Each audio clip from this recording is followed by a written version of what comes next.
The champagne flute slipped from my fingers, shattering against the hardwood floor of my future mother-in-law's dining room. Everyone froze.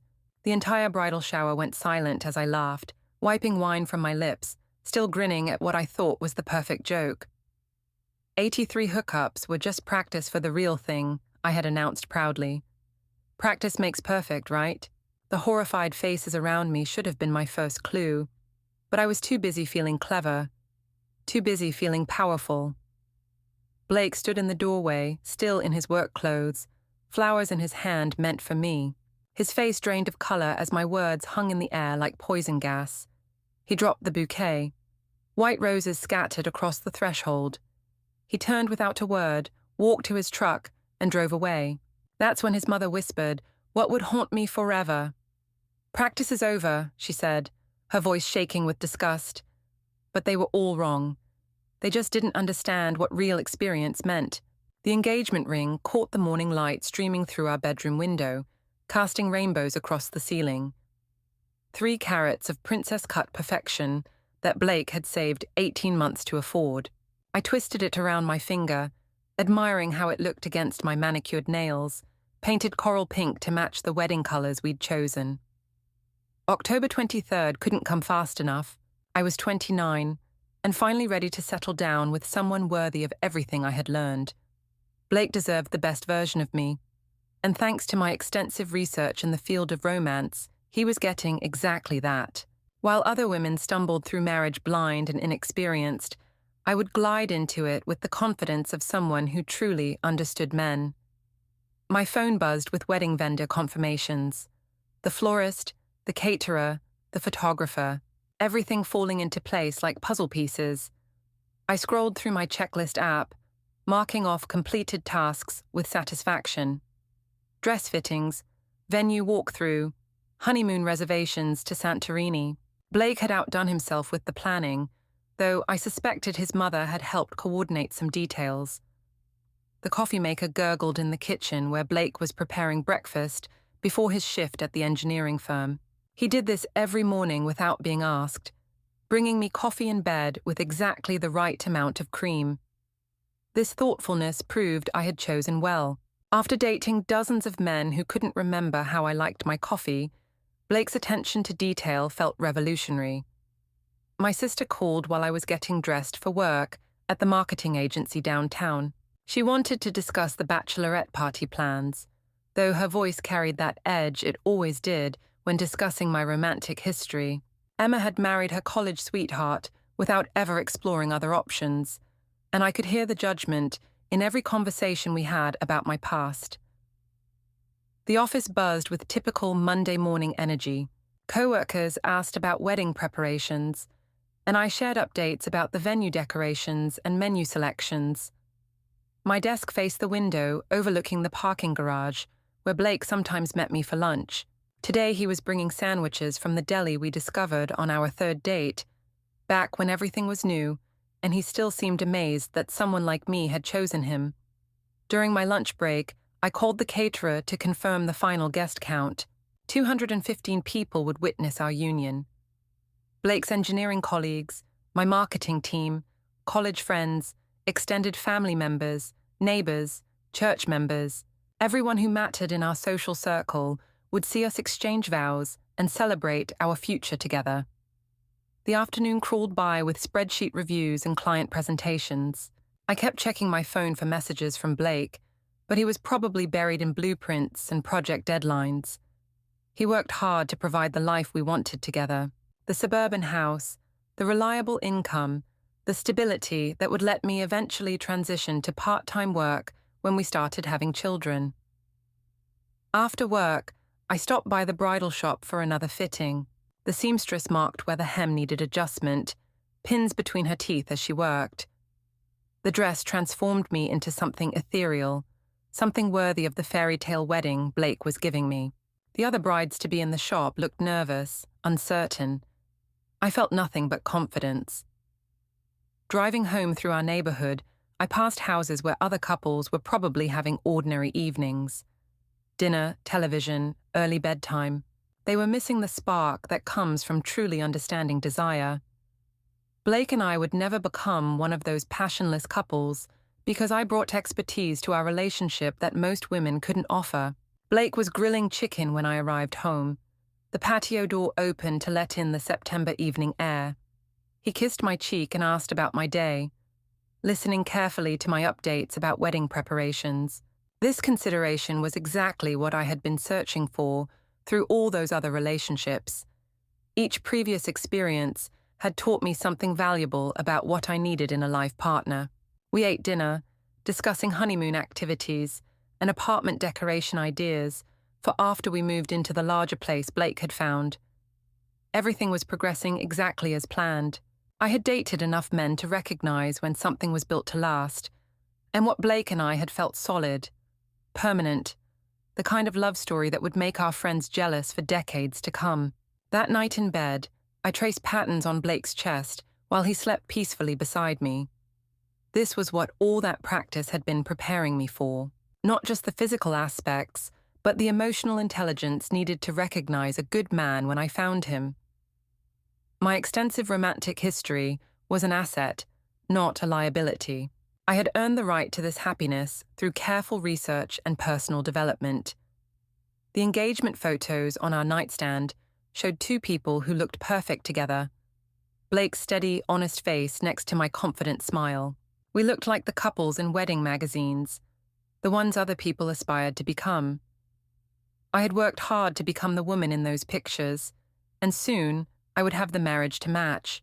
Sleep came easily, filled with dreams of walking down the aisle toward Blake's proud face. In 3 weeks, everything I had been working toward would finally begin. The bridal shower invitations had gone out 6 weeks ago, printed on thick cream cardstock with elegant script lettering. My mother had insisted on traditional wording, though I would have preferred something more modern. 43 women from different parts of my life would gather to celebrate my upcoming marriage.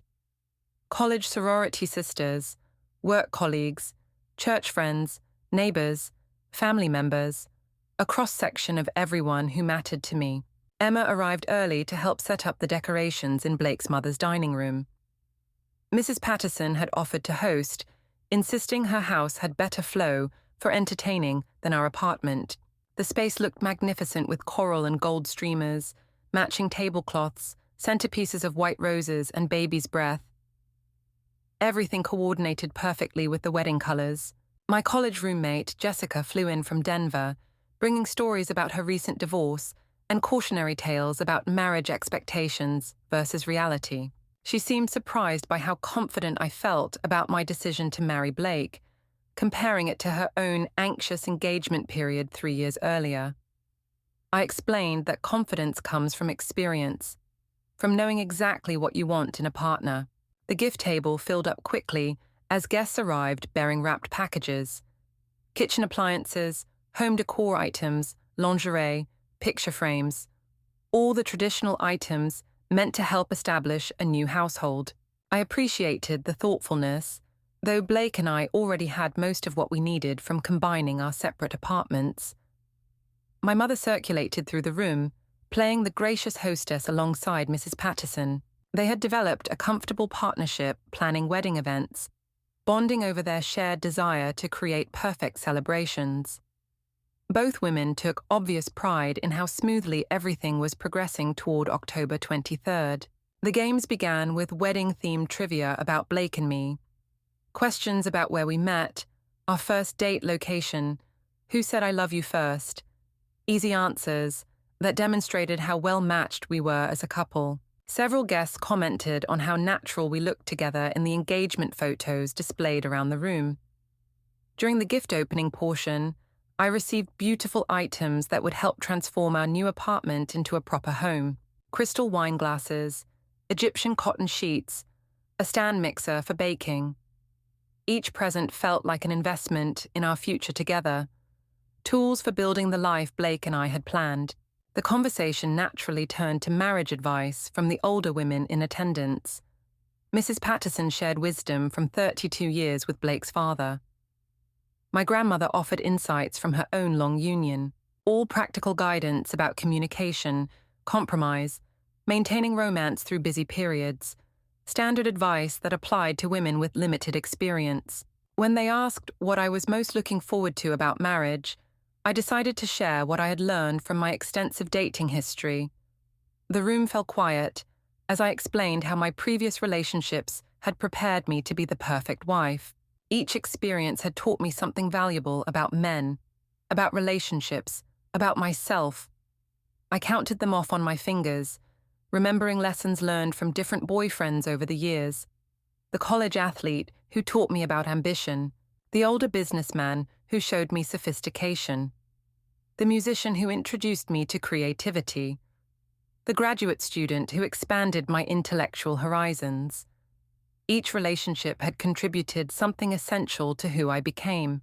The silence in the room felt heavy, but I continued explaining my philosophy. Dating widely had given me perspective that most women lacked when they got married. I understood male psychology in ways that would help me navigate the inevitable challenges of long-term partnership. This knowledge was my competitive advantage. My cousin asked how many men I had dated seriously, and I realized they were all thinking too narrowly about what constituted valuable experience. Serious relationships were just one type of learning opportunity. Casual dating, brief connections, even one-night encounters had contributed to my education about romance and attraction. The champagne had loosened my tongue enough to be completely honest about my preparation for marriage. 83 different men had contributed to my understanding of what I wanted in a life partner. Each interaction had been practice for this moment, research toward finding someone like Blake who deserved everything I had learned. That's when I made the joke that seemed so clever in my champagne-influenced state. All those hookups had been practice for the real thing, I announced with a laugh. Practice makes perfect, right? The horrified expressions around the room should have warned me, but I was too busy feeling proud of my honesty. Blake appeared in the doorway at exactly the wrong moment, still holding flowers he had brought for me. His face went through a series of expressions as he processed what he had just heard. Confusion, then understanding, then something that looked like disgust. The white roses scattered across the floor as he dropped them and walked away without saying a word. Mrs. Patterson whispered that practice was over, her voice shaking with what sounded like rage. The other women began gathering their purses and making excuses about needing to leave early. Within 15 minutes, the room had emptied, except for Emma and my mother, both staring at me with expressions I couldn't quite interpret. They didn't understand that honesty was a virtue. That experience was valuable. That Blake should feel grateful to be getting someone who knew exactly what she was doing. The wedding dress hung in our closet like a ghost, still wrapped in protective plastic from the final fitting. Blake hadn't been home in 3 days, staying at his brother's house according to the brief text message he had sent. I smoothed the fabric through the covering, admiring how the beadwork caught the afternoon light streaming through our bedroom window. His absence was clearly a dramatic gesture, meant to make me feel guilty about my honesty at the bridal shower, but I refused to apologize for my past or pretend to be something I wasn't. Blake had fallen in love with the confident, experienced woman I had become through my journey of self-discovery. Pretending otherwise would be dishonest to both of us. My phone buzzed constantly with messages from concerned friends and family members. Emma wanted to know if I was okay. My mother demanded explanations I didn't feel like providing. Even Jessica had called from Denver, having heard about the shower drama through the sorority sister network. Everyone seemed to think I owed them some kind of explanation or apology. The wedding vendor confirmations continued arriving in my email. Final menu counts, decoration delivery schedules, photography timeline reviews. October 23rd was still 18 days away, and I had no intention of letting Blake's temporary emotional reaction derail our carefully planned celebration. He would come to his senses once he had time to process everything rationally. I called Blake's office to check on him, but his assistant said he was taking some personal days. This seemed excessive for someone who prided himself on professional reliability. His colleagues probably thought he was sick or dealing with a family emergency. They had no idea their dependable coworker was hiding from his own fiancée over something as trivial as relationship history. The apartment felt strange without Blake's presence. His coffee mug sat unused on the kitchen counter. His side of the bed stayed perfectly made. His engineering journals remained stacked exactly where he had left them on the dining room table. Everything waiting for his return to normal routine. My work friends asked careful questions about wedding preparations, clearly having heard rumors about some kind of drama. I maintained professional composure while dealing with client presentations and marketing campaigns, but internally, I was growing frustrated with everyone's reaction to my honesty. Since when was experience something to be ashamed of? The grocery store cashier asked about my engagement ring, complimenting the sparkle while scanning my items. I found myself explaining that my fiancé was currently having a small crisis of confidence, but would recover soon. Men sometimes felt intimidated when they realized they were marrying someone with extensive knowledge about relationships and intimacy. Blake's mother called during my lunch break, her voice tight with disapproval. She wanted to discuss postponing or canceling the wedding celebration. The suggestion was insulting to both Blake and me. We had spent months planning this event, invested thousands of dollars, invited over 200 people. One moment of honesty shouldn't destroy everything we had built together. I explained to Mrs. Patterson that Blake was lucky to be marrying someone who understood men so thoroughly. My experience was an asset to our relationship, not a liability. Most women entered marriage completely naive about male psychology and desires. They spent years making preventable mistakes that I had already learned to avoid through careful research and practice. The conversation ended abruptly when she suggested I might want to consider whether Blake was really the right person for me. The question was absurd. I had dated enough men to recognize quality when I found it. Blake met every criteria on my list for a life partner: stability, kindness, ambition, emotional intelligence, physical attraction. He was exactly what I had been searching for through all those other relationships. My sister stopped by the apartment after work, bringing takeout Chinese food and what she probably considered supportive conversation. Emma sat on our couch asking delicate questions about my relationship history, clearly trying to understand how I had reached 83 different partners by age 29. Her tone suggested she thought the number was somehow problematic. I walked Emma through my dating philosophy while we ate sweet and sour chicken from paper containers. College had been about exploration and learning what I found attractive. My early 20s involved dating men with different backgrounds to expand my horizons. The past few years had been focused research toward finding someone worthy of marriage. Each relationship had contributed something valuable to my personal development. Emma asked whether I thought Blake might have different values about physical intimacy and relationship history. This seemed like an odd question from someone who had only slept with 2 men in her entire life. She was hardly qualified to judge my approach to romantic education or understand the confidence that came from extensive experience. The real issue was that Blake felt threatened by my expertise. Men sometimes struggled with women who knew more than they did about pleasure and desire and emotional connection. But this insecurity would pass once he realized how much my knowledge would benefit our marriage. I would be able to anticipate his needs and desires in ways that inexperienced women never could. I spent the evening looking through our engagement photos and wedding planning materials. Everything looked perfect. The venue was booked, the catering arranged, the flowers ordered, the honeymoon flights confirmed. Blake would come home soon, and we would laugh about this temporary crisis of confidence.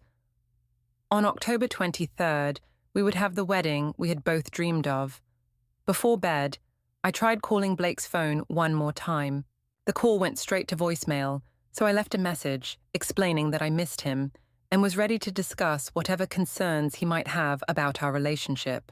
Communication was the key to resolving any misunderstandings about my past or his feelings about it. Sleep came fitfully, interrupted by dreams where I walked down the aisle toward an empty altar. But morning would bring clarity, and Blake would remember all the reasons he had proposed in the first place. The wedding venue coordinator called with questions about final setup details: chair covers, centerpiece placement, sound system testing. Everything needed to be confirmed by October 20th for the celebration that was now only 4 days away. I provided the answers confidently, maintaining the illusion that nothing had changed since the original planning began. Blake's brother answered when I called his apartment looking for my fiancée. The conversation was brief and uncomfortable. He claimed Blake was out running errands, but would receive my message about needing to finalize honeymoon packing decisions. The evasiveness in his voice suggested Blake had instructed him to limit our contact, which seemed petty and immature. My dress waited in the bedroom closet, pressed and perfect for Saturday morning. The shoes, jewelry, and undergarments were laid out carefully on the dresser. My hair appointment was scheduled for 8 a.m., makeup at 10, photos at noon. The timeline moved forward automatically, despite Blake's continued absence from our apartment. The church required final confirmation of wedding party attendance by Thursday afternoon. I called each bridesmaid to verify their participation, receiving strange responses from women who had been enthusiastic participants just weeks earlier. Several mentioned concerns about the ceremony proceeding as planned. Their lack of support was disappointing, but not surprising, given their limited understanding of complex relationship dynamics. Mrs. Patterson left a voicemail, asking me to call her about venue arrangements. Her tone suggested she wanted to discuss cancellation possibilities, which was completely premature. Blake was processing his emotions about my honesty, but he would resolve these feelings before Saturday. Men needed time to accept that their wives brought valuable experience to marriage. The florist confirmed delivery of bridal bouquet, boutonnieres, and centerpieces for Saturday morning setup. White roses, baby's breath, coral accent ribbons. The arrangements would be stunning against the church altar decorations. Everything visual was coordinating perfectly for the photogenic wedding we had planned. I tried Blake's phone again, leaving a message about practical considerations that needed his input. The honeymoon luggage, the apartment lease renewal, the joint checking account we had opened for wedding expenses. These mundane details required both our signatures and participation.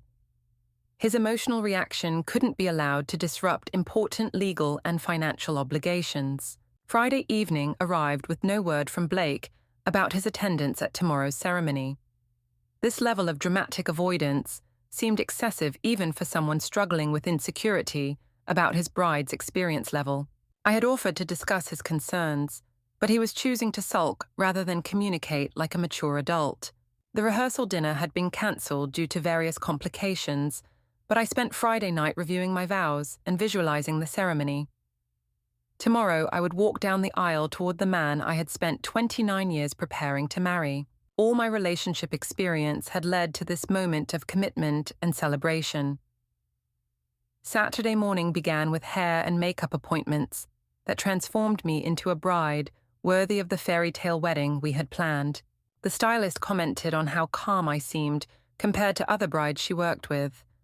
This confidence came from knowing exactly what I wanted and having the experience to recognize when I had found it. The dress fit perfectly, the jewelry sparkled, the shoes were comfortable enough for dancing at the reception. I looked like the woman I had worked so hard to become, sophisticated, beautiful, experienced, ready for the partnership Blake and I would build together. The mirror reflected someone who deserved everything she was about to receive. The limousine arrived precisely at noon to transport me to the church. The driver helped with my dress train and commented on what a beautiful bride I made. This stranger's kindness felt more supportive than anything I had received from my actual wedding party, most of whom had found excuses to avoid participating in the ceremony. The church looked exactly as we had planned, with coral and white decorations throughout the sanctuary. Candles flickered at the altar, where Blake and I would exchange vows in front of everyone who mattered in our lives. The photographer was setting up equipment for capturing every important moment of our union, but as I stood in the bridal preparation room, adjusting my veil one final time, I realized Blake hadn't arrived at the church. The groomsmen were absent. The officiant looked concerned as he approached to discuss timing complications. The ceremony was scheduled to begin in 15 minutes, and the groom was nowhere to be found. My phone buzzed with a text message from Blake's number. The words were simple but devastating. Practice is over. The wedding is cancelled. I'm sorry. Nothing more. No explanation. No discussion. No opportunity for me to convince him that his fears were unfounded. The guests began arriving, unaware that there would be no ceremony. Friends, family members, co-workers, neighbors, all dressed in their finest clothes to celebrate a union that would never happen. I watched through the window as they entered the church, expecting to witness something beautiful and meaningful. Rather than face the humiliation of explaining Blake's absence, I made a different choice. I walked down that aisle alone, my dress trailing behind me like a white river. Every face turned toward me with confusion, then understanding, then something that looked like pity. But I held my head high and completed the walk I had practiced so many times in my mind. At the altar, I stood where Blake should have been waiting for me. The officiant whispered questions about proceeding with the ceremony, but I simply smiled and faced the congregation of shocked witnesses. They would remember this moment for the rest of their lives. They would tell stories about the bride who walked down the aisle to marry herself.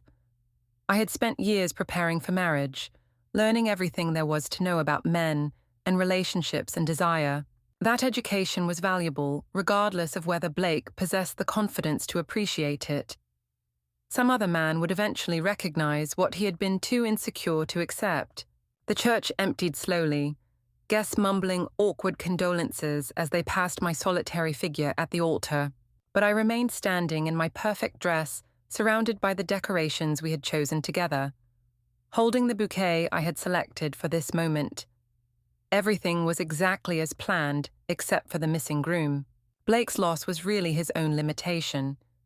He would spend the rest of his life wondering what he had given up, while I would continue being the experienced, confident woman I had worked so hard to become.